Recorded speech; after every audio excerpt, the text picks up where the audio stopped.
আল্লাহ তাআলার সর্বশ্রেষ্ঠ কিতাব কুরআনুল কারীম, কুরআনুল মাজিদ, কিতাবুল্লাহ।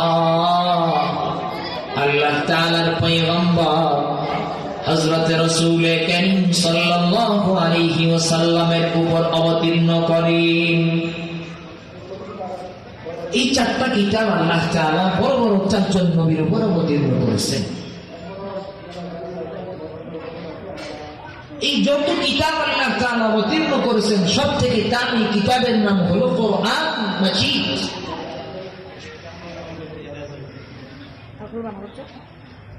দুনিয়ার মধ্যে শিক্ষিত মানুষের দাম আছে, যারা জানে ওদের দাম আছে। আল্লাহ তাআলা বলেন, قل هل يستوي الذين يعلمون والذين لا يعلمون। সূরা জুমার আল্লাহ তাআলা বলেন, নবী আপনি মানুষদেরকে বলে দেন, যারা জানে, যারা জ্ঞানী আর যারা জানে না মূর্খ, এই দুই শ্রেণী কি কখনো এক সমান হবে? কোরআনুল কারীমের কিছু কিছু জায়গায়, কোরআনুল কারীমের একটা বৈশিষ্ট্য হলো কোরআনুল কারীম কিছু কিছু জায়গায় প্রশ্ন দিয়ে রাখছেন যার উত্তর কোরআনুল কারীমে নাই, কিন্তু এটা সাধারণভাবে দৃষ্টি করলেই স্পষ্ট হয়ে যায়। যেমন এই যে এখন একটা আয়াত পড়লাম, হে নবী আপনি মানুষদেরকে বলে দেন, যারা জানে আর যারা জানে না তারা কি এক সমান? এটা সবাই বলবে না। যারা জানে ওদের দাম বেশি, আর যারা জানে না তাদের দাম কম।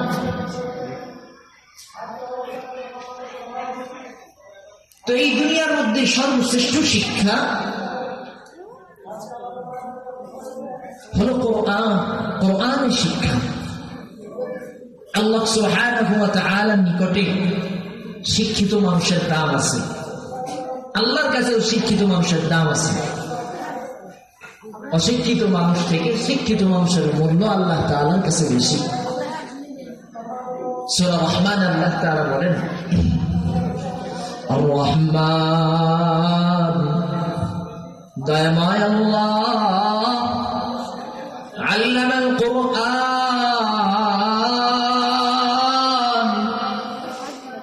আল্লাহ বলেন মানুষদেরকে কোরআন শিক্ষা দিলাম। খলাকাল ইনসান, এরপরে ৩ নম্বর আয়াতে আল্লাহ বলেন মানুষ বানাইলাম, মানুষ সৃষ্টি করলাম। ১ নম্বর আয়াতে আল্লাহ তাআলা বলেন আর রহমান দয়াময় আল্লাহ। ২ নম্বর বললেন আল্লামাল কোরআন, কোরআন শিক্ষা দিয়েছেন।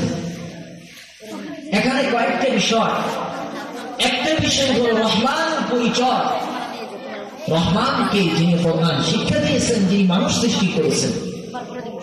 এখানে আরেকটা বিষয় হলো, আমি প্রশ্ন করি যদি আপনাদেরকে, উত্তর তো এটাই দিবেন, জন্ম আগে না সৃষ্টি, জন্ম আগে না শিক্ষা আগে? জন্ম আগে। কোন মানুষ দেখছেন মার পেট থেকেই বড় শিক্ষিত হয়ে বের হয়? ডাক্তার, ইঞ্জিনিয়ার, বড় আলেম, বড় বক্তা হয়ে বের হয় না।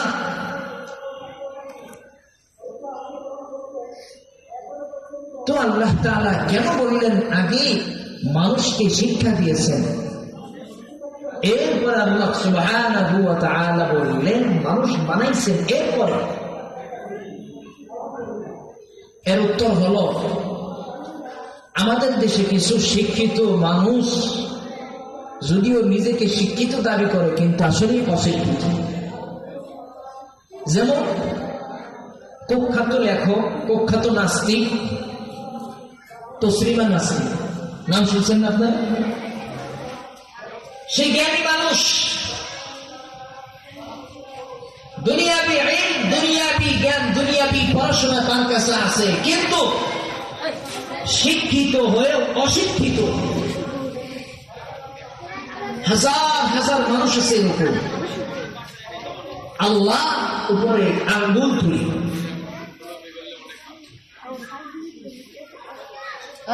কেন? ওদের ভিতরে শিক্ষা নাই, কোরআনই শিক্ষা নাই। এজন্যই আল্লাহ বললেন কোরআন শিখাই না আমাকে, এরপরে মানুষ বানাই না। জন্ম যেটা হয়েছে এটা তো জন্মগত মানুষ, আবার আমি আপনি একটা বংশে জন্মগ্রহণ করেছি, এটা তো বংশগত মানুষ। কিন্তু প্রকৃত মানুষ হলো শিক্ষিত মানুষ, যেটা আল্লাহ তাআলা কোরআনে বলছেন